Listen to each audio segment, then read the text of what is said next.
semuanya para temanku kreator, gimana keadaan dan kabarnya? Pasti bahagia dan sehat selalu. Ada yang pernah tahu nggak ini sayur apa? Daerah aku untuk sayur seperti ini udah hampir langka dan susah sekali didapatkan di kebun karena kemungkinan ini adalah sayur yang harus ditanam dulu, bukan bisa tumbuh sembarangan. Setelah sekian lama aku mencarimu, akhirnya ketemu juga, yaitu adanya di pasar. Kemarin beli 2 ikat itu kalau nggak salah 5.000 apa 6.000 seperti itulah. Bisa dikatakan daerah aku sayur seperti ini udah nggak ada sama sekali karena dia nggak tumbuh di sembarangan tempat ataupun harus ditanam dulu. Setelah dilepas dari ikatannya, dilihat rupanya cukup panjang juga batangnya, banyak yang tua, kemungkinan cuma sedikit aja yang bisa diambil daun mudanya. Untuk daun pakisnya pun udah agak sedikit layu karena kemarin belinya pagi, lalu pagi esok lagi dimasak jadi sedikit layu karena nggak dimasukin di freezer juga. Untuk daerah bunda ini sebutannya sayur apa sih sebenarnya? Kalau daerah aku orang bilang pakis haruan atau pakis hijau, tapi ini bukan rumput ya, ini beneran sayur seperti pakis. Kalau dilihat sekilas itu hampir mirip banget dengan rumput liar yang banyak tumbuh di kebun. Untuk bentuk dan ukurannya pun nggak jauh beda sama pakis yang biasanya banyak tumbuh di kebun. Kalau pakis biasa itu nggak perlu kita tanam, dia tumbuh sendiri karena memang tumbuhan yang nggak perlu dirawat. Ini udah selesai pembersihan pakisnya karena banyak batangnya yang tua, jadi sedikit aja yang bisa diambil bagian batangnya, cuma yang paling ujung bagian mudanya aja. Mari kita siapkan bahan untuk selanjutnya. Ada sedikit buah pala dan juga bawang putih 2 siung, bawang merah 4-5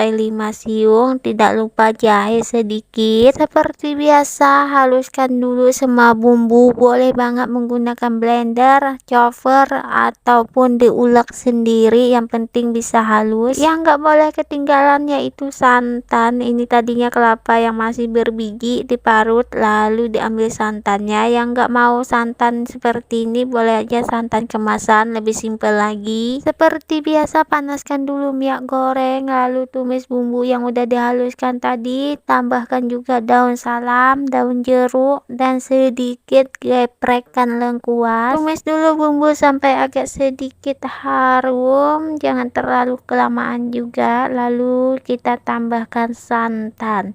Untuk takaran santan ini seperti biasa cukup separuh aja dulu, jangan dimasukkan semuanya. Sepertinya kuali yang aku gunakan ini agak sedikit kecil karena kuali yang besar itu kotor dan malas sekali mencucinya. Ya udah gunakan yang kecil aja, mudahan aja muat, nggak terlalu melebar juga santannya. Seperti biasanya aku masak, didihkan dulu santan pertama ini sampai agak sedikit menyusut takarannya. Untuk sayur pakisnya tadi dicuci dulu sampai bersih. Biasanya aku kalau sayur pakis itu cucinya sampai 2 kali. Setelah santan agak sedikit menyusut seperti ini, barulah kita masukkan sayur pakisnya tadi. Setelah semua sayur pakisnya dimasukkan, didihkan juga santannya ini kembali sambil dibolak-balikkan agak sedikit perlahan supaya cepat layu atau menyusut sayurnya. Sambil kita nungguin sayurnya, mari kita cerita dulu yuk para bunda. Biasanya kalau udah para ibu-ibu itu pada ngumpul pasti bakalan ngerumpi, tapi kali ini kita bukan ngerumpi tentang orang lain ya bunda. Jujur ya bunda, sejauh ini memang aku nggak pernah cerita sama keluarga kalau aku itu sekarang lagi belajar bikin konten kreator atau konten di YouTube. Pasti kalian bertanya, kenapa sih kok nggak bagi tahu keluarga? Bukannya keluarga bisa mendukung, keluarga bisa mensupport. Itu benar banget kalau menurut kalian, tapi menurut aku beda karena aku tuh orangnya paling nggak bisa kalau dengar komentar bikin konten paling ujung-ujungnya nggak jadi. Kalau menurut aku biarlah mereka nggak tahu bagaimana susahnya aku berjuang, bagaimana susahnya aku bisa sampai ada di titik yang paling aku inginkan. Ayo para bunda yang lagi memulai bisnis, usaha apapun itu tetap semangat, jangan pernah dengarkan omongan kosong orang yang cuma pengen menjatuhkan mental kita. Setelah emosi udah meredam, udah dingin, udahlah nggak usah kita pikirkan itu. Selanjutnya ini tambahkan sedikit sedikit merica bubuk dan juga ketumbar bubuk. Tidak lupa tambahkan garam dan juga penyedap rasa atau masako.